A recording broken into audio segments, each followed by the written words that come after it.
watching Screw It on SuppleWine. I'm your host, Mike Supple. The big day is finally here. Finally get to bottle my wine.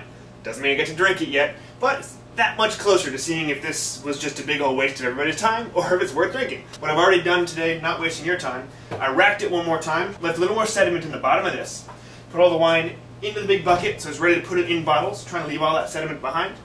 Now we're ready to go.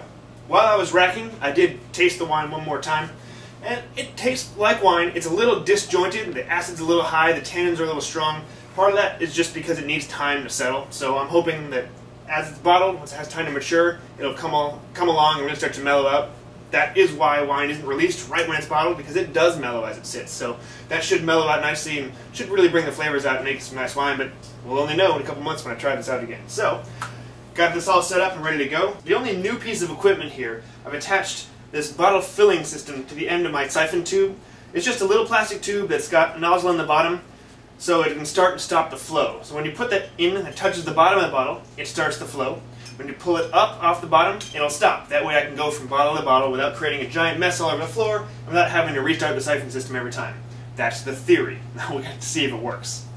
So, we go ahead and put it in the bottom, get my bottle set up and ready to go, and start my siphon system. So, let's get this all stable and we'll see if it works.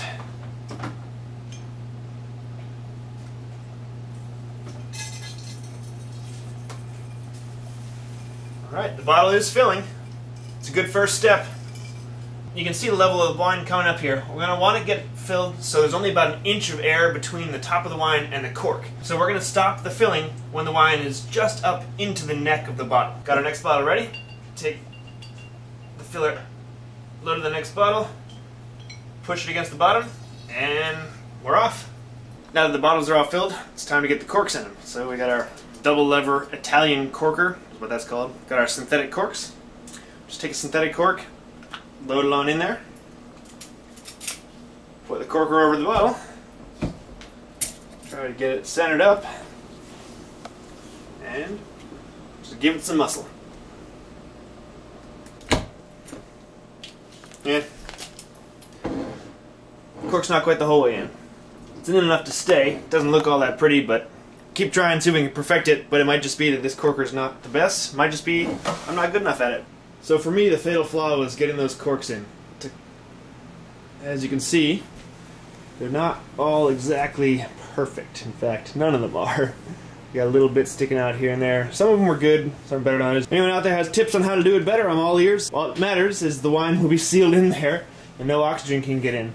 If you want the corks to look a little bit better, one quick trick is to just turn the bottle upside down and shove it down really hard against the ground. That helps push the cork a little bit further into the bottle, and you end up with them looking much nicer.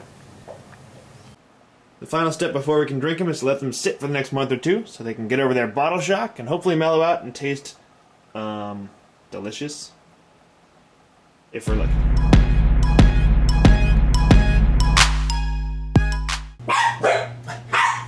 The dogs are really excited about this process.